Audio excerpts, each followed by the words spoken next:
chargé de l'enquête patrimoniale. On se place en fait complètement en amont, dans le meilleur des cas, du déploiement des stratégies d'aménagement. Et donc les diagnostics patrimoniaux, l'inventaire, nous aident à construire les récits en fait, qui vont faire le lien entre la mémoire et le patrimoine. Et finalement, insensiblement, même si on travaille à élaborer des connaissances qui seront transmises, des connaissances assez brutes en fait, on est amené, surtout avec les changements de politique au niveau de la région, à aider à construire les valeurs patrimoniales associées au bâtiment et surtout les valeurs symboliques. Alors je pense que Jean Hertens va en reparler cet après-midi, c'est une combinaison qu'il associe, enfin qu'il construit lui-même, entre valeurs symboliques et valeurs d'usage qui sont déterminantes pour construire un projet d'aménagement et pour intégrer le patrimoine dans les stratégies urbaines. Nous, on est là en amont pour essayer de construire, souvent avec la population, avec les associations, mais aussi par un travail d'objectivation par l'histoire, de construire les valeurs symboliques. Et alors, je ne vais pas pouvoir du coup vous parler de tous les exemples que je voulais évoquer. Il y a des cas où la valeur symbolique est quasiment nulle, je vous en montre quand même un ici. Voilà l'usine Johnson, on l'a étudiée, elle est rasée. On a quand même poussé le vice à en faire un relevé précis parce que la morphologie nous passionnait, mais c'est terminé, on n'a pas su construire une valeur symbolique. On a fait une étude en amont, on a enregistré, on a transformé le monument en document, en papier, mais c'est tout. Ce qui nous intéresse plus au niveau d'HR, je terminerai tout de suite, ce sont les conflits de valeurs. Ce sont les conflits de valeurs associés à ces monstres industriels de cette vallée de la Seine.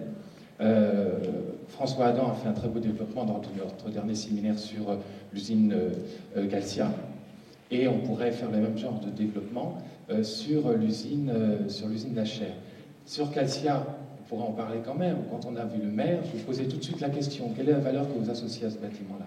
Eh bien, la valeur associée à ce bâtiment-là de la part du maire et de la part d'une partie du conseil municipal était une valeur très positive.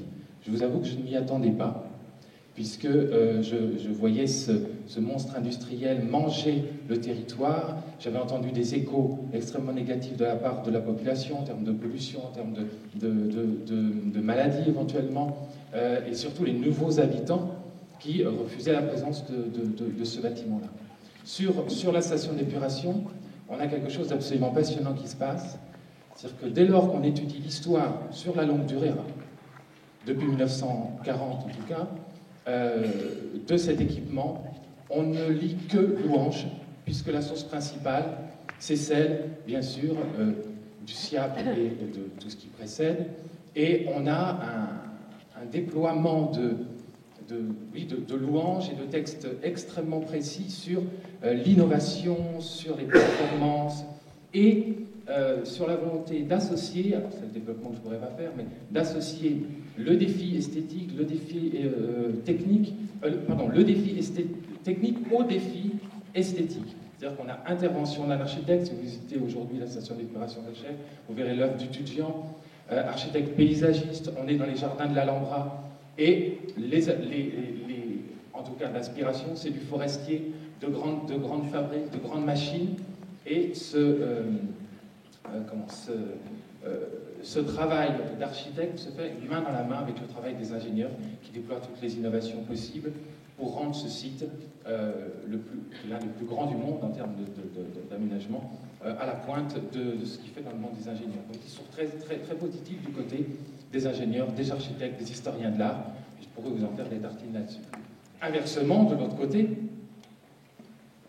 le regard porté, là il y a des études, là, je ne les ai pas tout à fait en main, il y en a d'excellentes qui ont eu lieu en Val d'Oise sur Pierrelet grâce à l'ARP, avec des enquêtes sur un éventail très impressionnant de témoins, où là les conflits de valeurs sont énormes entre, pour l'épandage, puisqu'il s'agit de l'épandage du côté de Pierrelet et pas d'une station d'épuration, on a évidemment d'anciens agriculteurs très attachés à leur production et à leur savoir-faire, et de l'autre côté des critiques sur, et qui d'ailleurs qui ont abouti à l'arrêt de ces activités, des critiques sur la qualité des produits et la manière dont ils étaient produits. Conflits de valeurs, et conflits de valeurs également du côté de la station d'épuration d'Achères, avec des critiques très virulentes du côté de Saint-Germain-en-Laye. On a des textes à l'infini qui critiquent le déploiement de la station. Et alors, il me semblait que le discours sur l'innovation, on termine là-dessus, l'avait peut-être remporté ces dernières années à l'occasion de la refonte. On ne critique plus cette station d'épuration, qui d'ailleurs, avec ses nez, hein, vous savez, ses nez régulièrement disposés partout tout autour, fait valoir son excellence. Il y a des nez qui sont censés détecter une éventuelle odeur. Ce sont des habitants qui font ça, et qui alertent en cas d'odeur. Alors, grâce à ça, cette complicité avec la population, et grâce surtout au nouveau déploiement de technologies et à la communication autour de ce développement de nouvelles technologies à Achères, il semblerait que, en tout cas certains élus, peut-être la population, présente ce territoire comme une chance, ce serait un scoop, et peut-être qu'on peut construire une forme de marketing territorial autour de l'innovation à Achères. Voilà, c'est tout ce que j'avais à témoigner.